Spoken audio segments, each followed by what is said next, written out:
بسم اللہ الرحمن الرحیم۔ جماعتوں ذاتوں میں جمہوریت، اعمال نامہ ارشاد پٹی۔ خواجہ آصف پکڑے گئے، گرفتاری کے کئی پہلو۔ ایک پہلو وزیر اعظم کی خواہش خواجہ آصف گرفتار ہوں، سابق ڈی جی ایف آئی اے بشیر میمن بتا چکے۔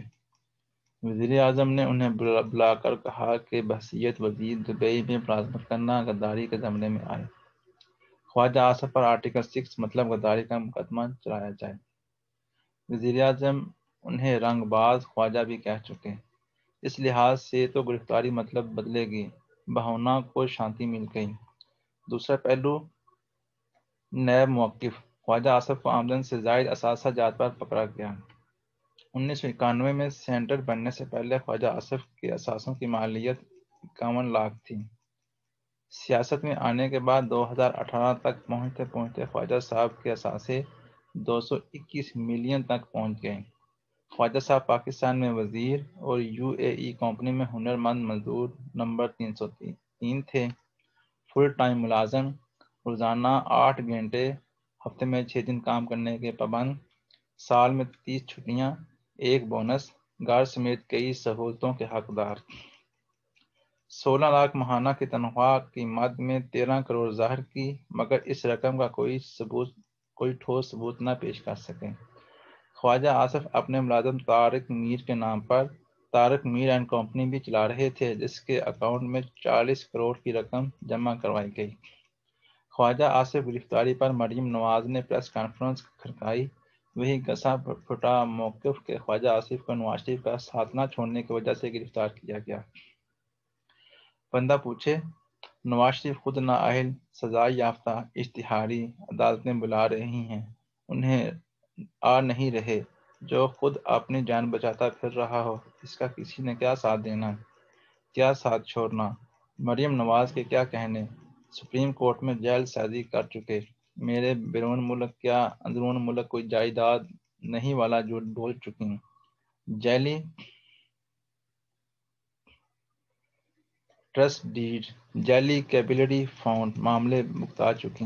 ابھی بینظیر بھٹو کی 13ویں برسی پر لاکانہ میں کہہ رہی تھی، بینظیر بھٹو بھی اپنے باپ کے مشن کے لیے باہر نکلی تھیں، میں بھی اپنے باپ کے مشن کے لیے نکلی ہوئی ہوں۔ اندازہ لگائیے، کہاں بھٹو صاحب اور کہاں نواز شریف، کہاں بینظیر بھٹو اور کہاں مریم نواز، کوئی موازنہ بنتا ہی نہیں۔ پھر وہ شاید یہ بھول گئی، اگر ضیاء مارشل نہ لگاتا، بھٹو صاحب کو پھانسی نہ لگواتا، نواز شریف سیاست میں آنے کی بجائے اس وقت اپنا کاروبار چلا رہے ہوتے۔ بھٹو صاحب کو پھانسی لگوانے والے ضیاء، جبکہ نواز شریف کو سیاست میں لانے والے بھی ضیاء، یعنی کہ ضیاء الحق بھٹو کی موت، ضیاء الحق نواز شریف کی حیات۔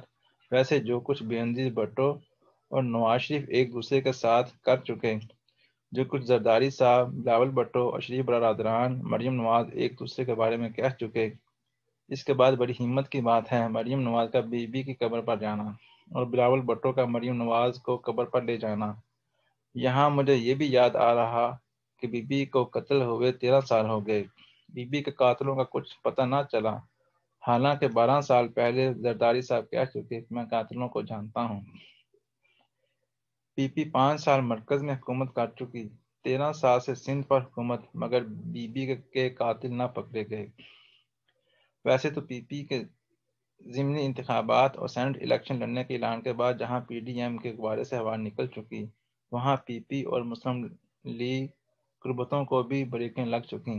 لیکن یہ بتاتا چلوں، یہ بڑے سیانے لوگ، پہنچے ہوئے بزرگ، ان کے بے حساب چہرے، ان گنت زبانیں، یہ کمال کے جگارو، جب پھنس جائیں، مشکل وقت آئے، فوراً ملک و قوم اور جمہوریت کے نام پر اکٹھے ہو جائیں، جو ہی مشکل وقت گزر جائے، ملک و قوم اور جمہوریت کے لیے علیحدہ علیحدہ ہو جائیں۔